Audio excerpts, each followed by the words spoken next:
ನಡೀದೇ ಇರೋದನ್ನು ಬೇರೆಯವ್ರ ಮೇಲೆ ಹಾಕ್ತೀವಿ.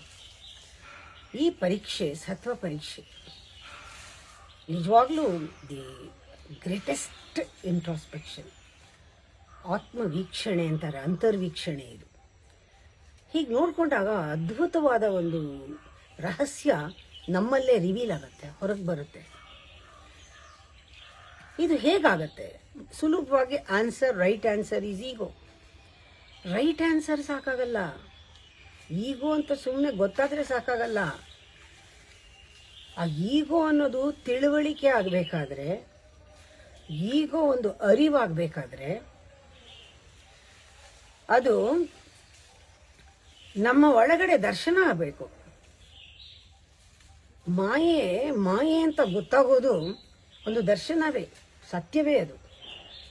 ಅದರಿಂದ right answer is not important, truth is important.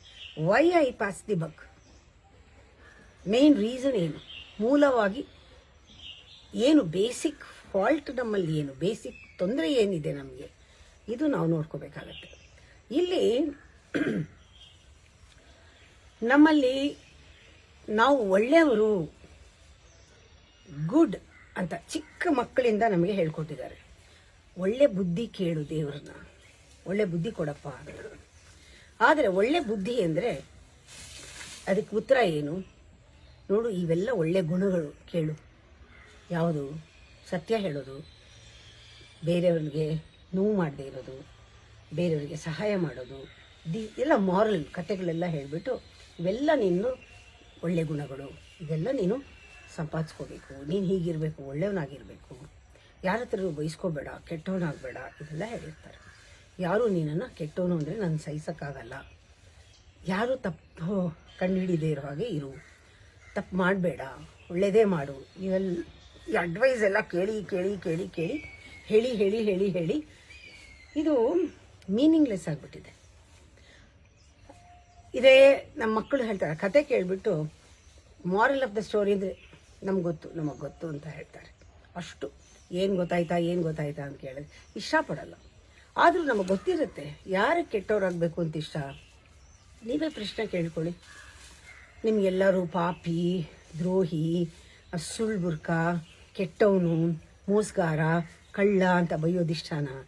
ಯಾರಿಗಿಷ್ಟ? ಇಷ್ಟ ಇಲ್ಲ. ಆದರೆ ನಿಮಗೆ ಏಕಾಂತವಾಗಿ ಕೂತ್ಕೊಂಡು ಕೇಳ್ಕೊಳ್ಳಿ, ನೀವು ಸುಳ್ಳು ಹೇಳಿಲ್ವಾ, ಮೋಸ ಮಾಡಿಲ್ವಾ, ಕಳ್ತನ ಮಾಡಿಲ್ವಾ? ಚಿಕ್ಕ ಮಕ್ಕಳಿಂದ ನೋಡ್ಕೊಳ್ಳಿ, ಏನೆಲ್ಲ ಮಾಡಿದ್ದೀರಾ, ಏನೆಲ್ಲ ನಾವು ಮಾಡಿದ್ದೀವಿ, ಎಲ್ಲರಿಗೂ ಗೊತ್ತಾ? ಇಲ್ಲ. ಯಾರಿಗೂ ಹೇಳಿದ್ದೀವಾ? ಇಲ್ಲ. ಎಲ್ಲ ಕೆಟ್ಟದ್ದು ಗೊತ್ತಿದೆ ಅಲ್ವಾ? ಯಾವಾಗ ನಮ್ಮ ಬುದ್ಧಿಗೆ ಒಳ್ಳೆಯದು ಕೆಟ್ಟದ್ದು ಗೊತ್ತಾಗೋಯ್ತೋ ಅವತ್ತಿಂದ ಕೆಟ್ಟದ್ದನ್ನು ಮುಚ್ಚಿಡೋಕ್ಕೆ ಶುರು ಮಾಡಿದ್ವಿ, ಒಳ್ಳೆಯವರಾಗಕ್ಕೆ ಶುರು ಮಾಡಿದ್ವಿ. ಎಲ್ಲರೂ ಏನಂತಾರೆ ಕೇಳಿ, ನಾನು ಹೇಗಿದ್ದೀನಿ ಅಂತ. ದೇವರಂಥ ಮನುಷ್ಯರು ಅಂತಾರೆ. ಅಕ್ಕಪಕ್ಕರೆಲ್ಲ ಒಳ್ಳೆ ಹೆಸರು ತೊಗೊಂಡಿದ್ದೀವಿ ನಾವು. ಎಲ್ಲರಿಗೂ ಸಹಾಯ ಮಾಡ್ತೀವಿ, ದಾನ ಮಾಡ್ತೀವಿ, ಧರ್ಮ ಮಾಡ್ತೀವಿ, ಮೆತ್ತಗೆ ಮಾತಾಡ್ತೀವಿ, ಯಾರ ಮೇಲೂ ರೇಗಾಡಲ್ಲ, ಶಾಂತವಾಗಿರ್ತೀವಿ. ನಮಗೆ ಯಾವುದೂ ಹೊಟ್ಟೆ ಉರಿ ಇಲ್ಲ ಯಾರ ಮೇಲೂ. ಎಲ್ಲರಿಗೂ ಅಪ್ರಿಷಿಯೇಟ್ ಮಾಡ್ತೀವಿ, ಎಲ್ರಿಗೂ ಹೊಗಳ್ತೀವಿ, ಎಲ್ಲರನ್ನೂ ನೋಡ್ಕೋತೀವಿ, ಎಲ್ಲ ಮಾಡ್ತೀವಿ ನಾವು, ಎಲ್ಲ ಹೇಳ್ತೀವಿ, ಎಲ್ಲ ಹೌದು. ನಾವಿದೆಲ್ಲ ಅಭ್ಯಾಸ ಮಾಡ್ಕೊಂಡಿದ್ದೀವಿ.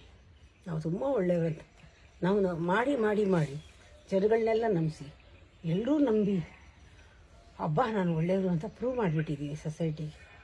ಹೇಳಿ, ಎಲ್ಲರೂ ಎಷ್ಟು ಒಳ್ಳೆ ಹೆಸರು ತೊಗೊಂಡಿದ್ದೀವಿ.